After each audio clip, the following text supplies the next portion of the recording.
പ്രമേഹ രോഗികൾ സ്ഥിരമായി ചെയ്യുന്ന ഒരു മിസ്റ്റേക്ക്, അവരുടെ പ്രമേഹ രോഗത്തിന്റെ അളവ്, അതായത് ബ്ലഡ് ഗ്ലൂക്കോസ് ലെവൽ പരിശോധിച്ച് അത് കൂടുതലുണ്ടോ കുറവുണ്ടോ എന്ന് മാത്രം നോക്കും.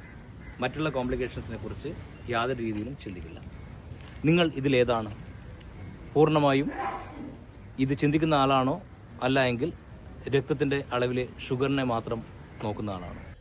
ഒരു പ്രമേഹ രോഗി അനുഭവിക്കുന്ന പ്രയാസങ്ങൾ നിങ്ങൾക്കറിയാമല്ലോ. കൈകാലുകളിൽ വേദന, തരിപ്പ്, മരവിപ്പ്, പുകച്ചിൽ, സ്പർശനശേഷിക്കുറവ്. പുരുഷന്മാരിൽ ഉദ്ധാരണശേഷി പൂർണ്ണമായോ ഭാഗികമായോ തകരാറിലാവുന്നത്. രാത്രിയിൽ ഇടയ്ക്കിടെ മൂത്രമൊഴിക്കൽ, മൂത്രത്തിൽ പത, രക്തത്തിൽ ക്രിയാറ്റിനിൻ്റെ അളവ് കൂടി വരിക. ആൻജിയോപ്ലാസ്റ്റിക്ക് വിധേയമായവരോ ആൻജിയോഗ്രാം ചെയ്തവരോ ഉയർന്ന അളവിൽ മോശം കൊളസ്ട്രോൾ കൂടി വരിക. കരൾ സംബന്ധമായതും ദഹന സംബന്ധമായ പ്രശ്നങ്ങൾ അനുഭവിക്കുന്നവർ, ഉറക്കക്കുറവ്, അമിതമായ ടെൻഷൻ, ദേഷ്യം എന്നിവ അനുഭവിക്കുന്നവരോ ആണെങ്കിൽ ഇൻസുലിനിൽ നിന്ന് മറ്റ് ശക്തമായ മരുന്നുകളുടെ കെട്ടുപാടുകളിൽ നിന്നും മോചനം ആഗ്രഹിക്കുന്നവരാണ് നിങ്ങളെങ്കിൽ താഴെ കാണിച്ചിരിക്കുന്ന നമ്പറിൽ ഇന്ന് തന്നെ ബന്ധപ്പെടുക.